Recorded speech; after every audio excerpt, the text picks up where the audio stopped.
одамиро неъмати ширинтар аз фарзанд нест, мисли меҳри ӯ дилу ҷонро ягон пайванд нест.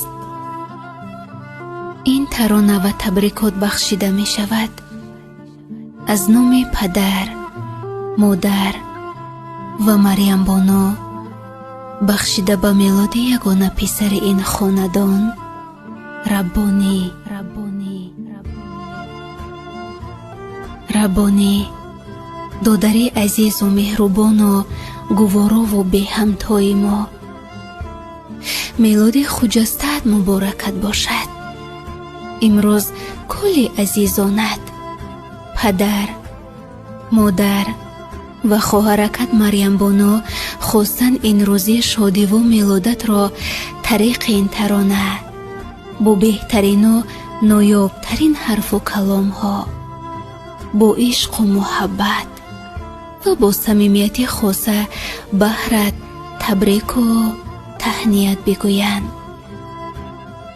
ту нимаи аз модарӣ, ту азизи падарӣ, ту ишқи волидонӣ.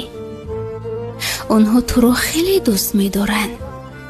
махсусан модарат бо ишқ асту ҳарф мезаду муҳаббату меҳри модариашро бо тамоми вуҷуду ҳастиаш баҳрат иброз мекард.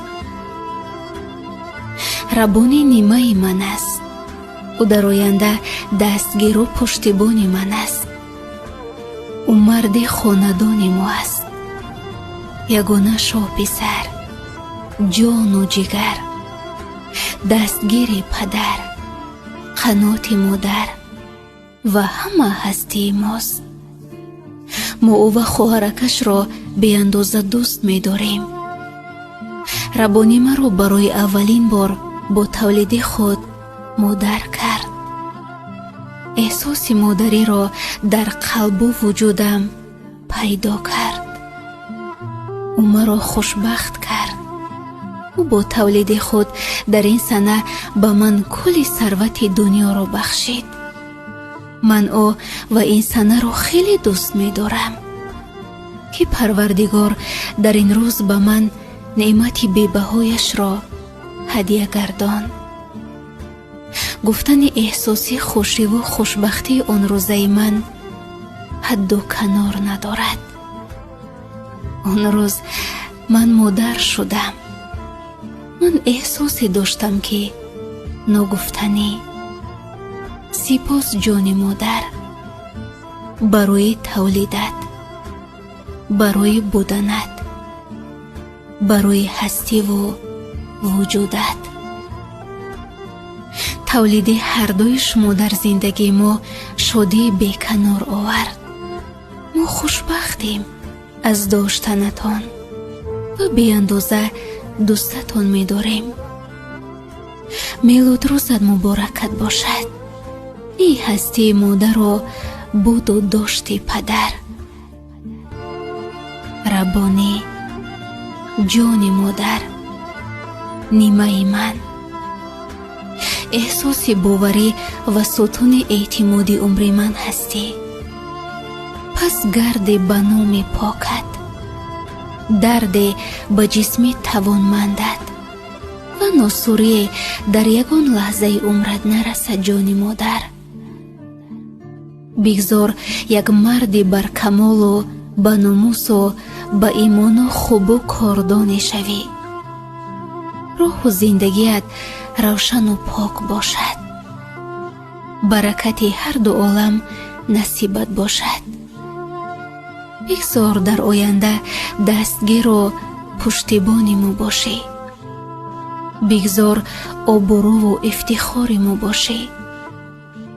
бигзор номусу сари баланди мо бошӣ. ва асло дарди саратро набинам. эй ҷони модар, мелодат муборакат бошад.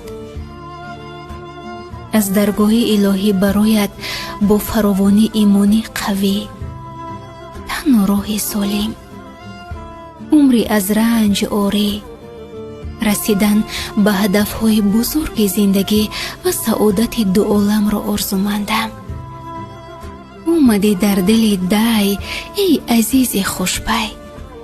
مثال این فصل میلادت عمر دوچار معجزه، راه و نام و بختت سفید، شبیه برف سحرگان و ذکاوت و متانت استوار مردی در عمر بحرت آرزومندم جان مادر. آبرو و افتخار ما باشی در راه انسانی و وفا نیکنام و برای من و پدرت که یگانه شاه پسر و نشانه ای همیشه خدمتگار و مددگار باشی. مولودت مبارکت باشد. ربانی، شیرین مادر و خوب پدر. من مادرانه در هر نفس و هر لحظه و هر نمازم دعا می کنم تا پروردگار تو را همیشه نگهبان باشد. بودنت در خاندان هوای شادی و لبخند زندگی است. بزرگ که شده آن وقت درک و احساس میکنی که این مادرت این همه حرف را با چی قدر عشق و صمیمیت بهرت ابراز و انشا کرده بود. عشق یک مادر ابتدا دارد و انتها نه. خیلی دوستت می‌دارم. من زندگی خود را بدون هیچ کدامی از شما تصور نخواهم کرد. شکر که شما را دارم. اویله سرجم و اتفاق و خوشبخت من، اویله خوب من دوستتون می‌دارم.